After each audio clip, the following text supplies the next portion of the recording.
Welcome to Propeller Breeze, the show for student pilots, sim fans, and everyone chasing that first solo and beyond. All information in this podcast is for entertainment and general knowledge only. Always verify with certified flight instructors or regulatory authorities before attempting anything mentioned here. Let's talk about the biggest mistake you can make on day one of flight school. You've got the aviation bug, you've bought the headset, and you sit down with your giant stack of textbooks. Oh, yeah, the classic day one mistake. Right. You think to yourself, I am going to knock out this written exam immediately. It makes perfect logical sense. I mean, you want to get the theoretical studying out of the way so you can just focus on flying the plane. Right, get it over with. Yeah, but if you look at the FAA's own methodology, doing that is actually, well, it's a terrible strategy. It completely backfires. It absolutely does because, aviation is not about your ability to memorize abstract facts in a vacuum. Like flashcards. Exactly. It's about how you apply those facts in a highly dynamic, really stressful environment. The timing of when you take that test, how you structure your studying, and who is sitting next to you in the cockpit. All the variables. Yeah, all of it part of a very deliberate psychological progression. Okay, let's unpack this. We are taking a deep dive today into the actual boots-on-the-ground roadmap to getting a private pilot license. The PPL. Right. So if you are a student pilot, or even just someone who's intensely curious about how ordinary people learn to command an aircraft, you've probably stared at the FAA's Master Rule Book. Which is incredibly dense. Oh, it really is. It's known as 14 CFR Part 61. And let me tell you, we want to strip away the regulatory jargon to show you exactly how this training process, physically and mentally transforms you into a pilot. We're pulling all this from their official guide, Pathways to Pilot Certification and Training Standards. Yeah, and to really ground our conversation, we have to look at what 14 CFR Part 61 actually is. I mean, it is essentially the legal DNA of flight training. The legal DNA, I like that. Right, because it outlines the specific requirements for every type of certificate, from, flying a light sport aircraft on a sunny weekend all the way up to commanding a commercial airliner. But today, our lens is locked purely on the private pilot certificate. Exactly. For most beginners, this is the ultimate goal. It is that crucial foundational milestone where deep theoretical knowledge collides with intense, hands-on practical skill. So before you even think about earning that piece of plastic, before you take any tests, you have to actually learn how to fly. Which sounds obvious, but yeah. Right, and the FAA has to have a bulletproof system for this. Because if you think about it, turning thousands of eager beginners loose in the sky every year could be a recipe for absolute chaos. Total chaos. Yeah, if there wasn't a rigid structure keeping everyone safe. It would be terrifying, honestly. That is why the course of instruction relies on a very delicate, universally mandated balance between two domains. Ground training and flight training, right? You got it. And the FAA is incredibly explicit about the ground school portion. You can use official handbooks, textbooks, or commercial software to learn the aerodynamics, the weather theory, and the regulations. But they issue a warning about that, don't they? A very stern warning right out of the gate. They say haphazard, disorganized study habits lead directly to unsatisfactory performance. Because you can't just cram the night before. No, not at all. A structured, definite study plan isn't just a suggestion. It is a requirement. You cannot just wing it and hope to absorb the physics of flight by osmosis. I want to talk about how that extreme structure on the ground translates to the air. Because reading about aerodynamics in your living room is completely different from actually experiencing a steep turn at 2,000 feet. Oh, 100%. It's visceral. Yeah, so if I jump into an airplane for the first time, surrounded by all the noise, the radio chatter, and the turbulence, how does the instructor stop me from just freezing up or panicking when we try a new maneuver? Well, what's fascinating here is how the FAA mitigates that exact panic response. They mandate a highly structured four-step process for teaching every single physical skill in the aircraft. Every single one. Every single one. It is a deliberate progression designed to manage cognitive load. So it's not just, here are the controls, figure it out. Far from it. In step one, the Certified Flight Instructor, your CFI, introduces the maneuver and physically demonstrates it while you just observe. So I don't even touch the yoke yet. Nope, hands off. Then in step two, the CFI maintains control of the aircraft, but talks you through the steps out loud. Like narrating their own actions. Exactly. Then in step three, you finally take the controls and practice the maneuver, but under the CFI's strict, immediate supervision. Like they're ready to grab the controls if I mess up. Right, they're hovering. And finally, step 4. Once you have proven baseline competency, the CFI authorizes you to practice that maneuver solo. I was thinking about this, and the closest non-aviation comparison I can come up with is learning a highly complex, high-stakes ballroom dance routine. Oh, that's a really good analogy. Right, because you don't just jump onto the dance floor and attempt a complicated lift on day one. You would drop your partner. And that's bad in dancing, but worse in an airplane. Exactly. First, you stand back and watch the professional execute it. Then they break down the counts with you verbally. Then you step through it with them holding on to you, acting as a physical safety net. Yeah, building that muscle memory. And only when you have the rhythm locked in do they step back and let you perform it alone. If we connect this to the bigger picture, the neurobiology behind that specific sequence is just brilliant. In a cockpit, your brain is so easily overwhelmed. So much noise and movement. Right. If an instructor just told you to crank the yoke and pull back into a steep turn without that guided progression, your brain would likely associate that maneuver with spatial disorientation and sheer terror. Oh, wow. So you'd actually wire yourself to panic. You would literally encode panic into your motor cortex. This 4-step process creates a predictable learning environment. It allows your brain to absorb the physical feel of the aircraft, the back pressure on the yoke, the sound of the wind, without the interference of fear. It ensures muscle memory is built correctly from the very first repetition. Exactly. Well, considering you absolutely cannot learn this complex dance by yourself, the success of those 4 steps rests entirely on the person sitting in the right seat. Your CFI. Right. The methodology places massive weight on their shoulders. In fact, they refer to the flight instructor as the cornerstone of aviation safety. Now, I have to admit, I want to push back on that title just a little bit. Oh. How so? Well, if we are talking about the true cornerstone of safety, my mind immediately goes to the mechanic who ensures the propeller doesn't fly off in midair, or the air traffic controller who keeps 2 Cessnas from colliding. Sure, that makes sense. Why put that incredibly heavy crown on the person just teaching a student how to land? It's a fair question, but think about the cascading effect of human behavior.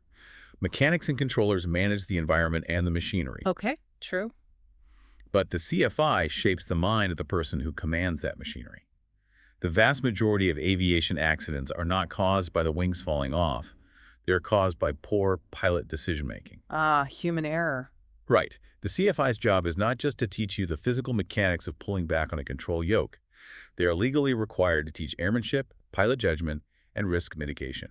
How do they actually teach judgment, though? I mean, you can't just put good judgment on a flashcard. You teach it through scenario-based training. This has become the absolute gold standard in flight instruction.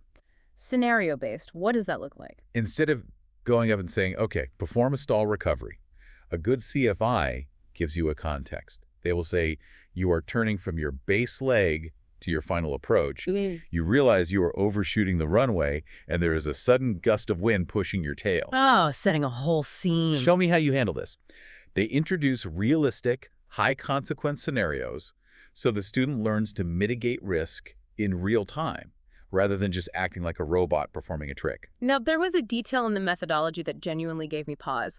It states that a flight instructor becomes a permanent model of flying proficiency, and that students, consciously or unconsciously, will imitate their instructors. Oh, it's very true. Wait, so if I find myself constantly skipping a step on my pre-flight inspection, or if I have a sloppy habit with the radios, is it highly likely I subconsciously absorbed that from my CFI? Yes. Human beings are incredibly adept at mimicking authority figures. If your instructor cuts corners on safety checks or shrugs off standard operating procedures because, we were just staying in the traffic pattern, And I'll think it's fine too. you will inherently believe those corners are safe to cut. Conversely, if your CFI insists on strict disciplined technique from the very first hour, you will develop a foundation of proper flying habits. That is a lot of responsibility. It really is. The ultimate goal of a competent instructor isn't just to compress your abilities into a short window so you can pass a test. Their goal is to train the total pilot. The total pilot, meaning someone whose entire aeronautical decision-making foundation is solid long after the instructor leaves the plane. Exactly. Which really reinforces the idea that choosing the right instructor is arguably just as important as choosing an airworthy airplane. It is the most consequential choice a student pilot will make, honestly. Okay, so you've found a great CFI. They have molded you into a competent student.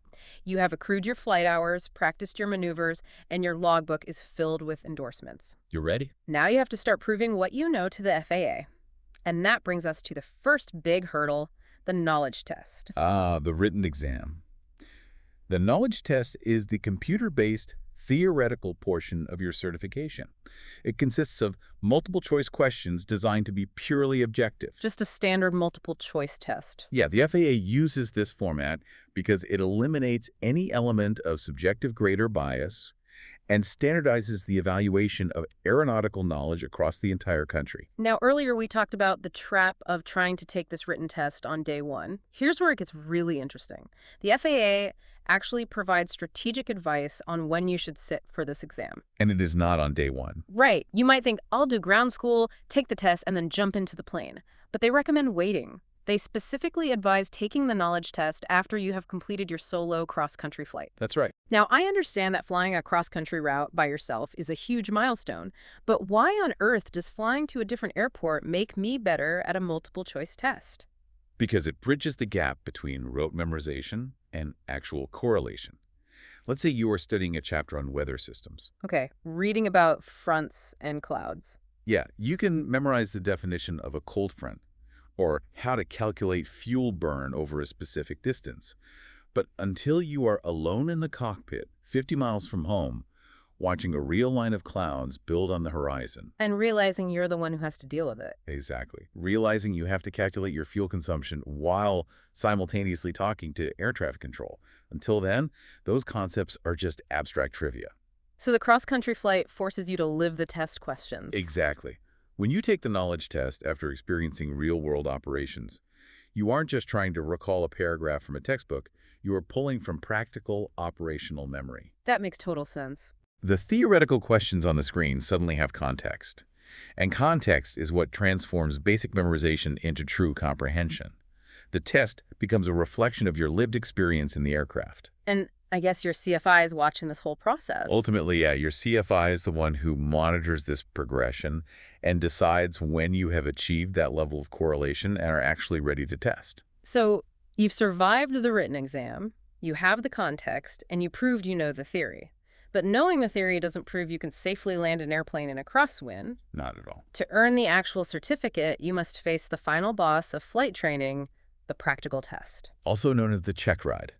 And this brings us to a massive paradigm shift in aviation safety and testing. The new system. Right. For decades, pilots were evaluated using the PTS, the Practical Test Standards.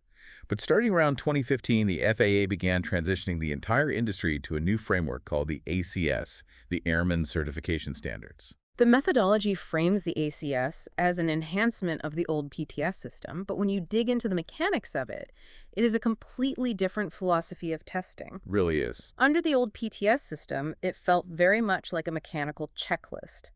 Did the student hold their altitude within 100 feet? Did they maintain their airspeed? And that was the fundamental flaw of the PPS. A student could perfectly perform a steep turn within all the altitude and airspeed tolerances and pass that portion of the test, even if they had terrible situational awareness while doing it. Just staring at the gauges. Exactly.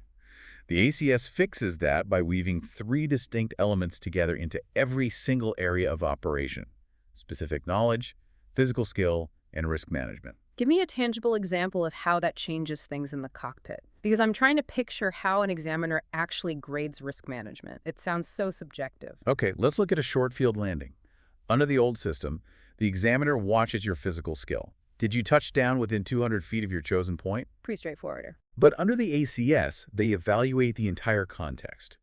Are you aware of the specific knowledge, like how your aircraft's weight affects your stopping distance? Oh, I see. Are you demonstrating the physical skill of the landing? Yeah. But most importantly, are you managing the risk? What if the wind suddenly shifts to a tailwind on short final, or you notice a flock of birds near the runway threshold?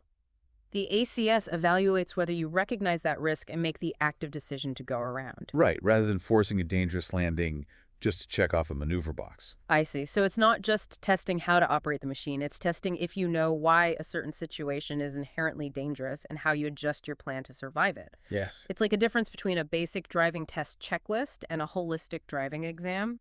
It integrates decision-making directly into the physical maneuvers. From the moment you begin pre-flight preparation to the moment you shut down the engine, you are being evaluated holistically. Precisely. Now, it is crucial to understand that the ACS is strictly a testing document. It is not a training syllabus. Meaning, you don't use the ACS to learn how to fly. Right. Your instructor uses standard teaching methods and syllabi to build your skills. The ACS is simply the measuring stick the examiner uses on test day to ensure you meet the legal standards. And it covers so much. And because it is so comprehensive, attempting the real test cold is a recipe for failure. Taking a practical test, a full, uninterrupted mock exam with an instructor, is a vital step to expose any gaps in your knowledge or risk management before the real thing. Okay, your CFI has signed you off. You aced the mock exam. Test day arrives. Let's talk about the person sitting in the right seat with the clipboard and the sheer mountain of logistics required just to get the propeller turning. Oh, the paperwork. Yeah. Who actually administers this test? Practical tests are conducted by either FAA Aviation Safety Inspectors, known as ASIs, or designated pilot examiners, known as DPEs. But practically speaking, an ordinary student pilot is almost never going to test with an ASI, right? It is extremely rare. ASIs are actual government employees, and their primary mandate is overseeing the safety of the entire national airspace system. They're a little busy. Very busy. They're inspecting commercial airlines, charter operators, and repair stations. They simply do not have the bandwidth to test every single student pilot in the country. So what's the solution? To solve this bottleneck, the FAA delegates their testing authority to DPEs. This is where that regulatory jargon pops up again. The delegation happens under 14 CFR Part 183. So for you listening, Part 183 is essentially the specific rulebook that allows the government to deputize highly qualified private citizens to act on their behalf. Exactly. DPEs are private individuals, but the vetting process is incredibly intense. To be appointed, they must hold all pertinent category and class ratings for the aircraft they test in. Which makes sense. They must be current and qualified to act as pilot in command. They have to hold at least a third-class medical certificate, which is the foundational health clearance proving their vision, hearing, and cardiovascular health are sound. No small feat. And they must maintain a current flight instructor certificate themselves. On top of all that, they must have an unimpeachable industry reputation for professionalism and integrity. And because they are private citizens performing a service, they charge a fee for the exam, whereas an ASI would be free if you could ever miraculously get on their schedule. Correct.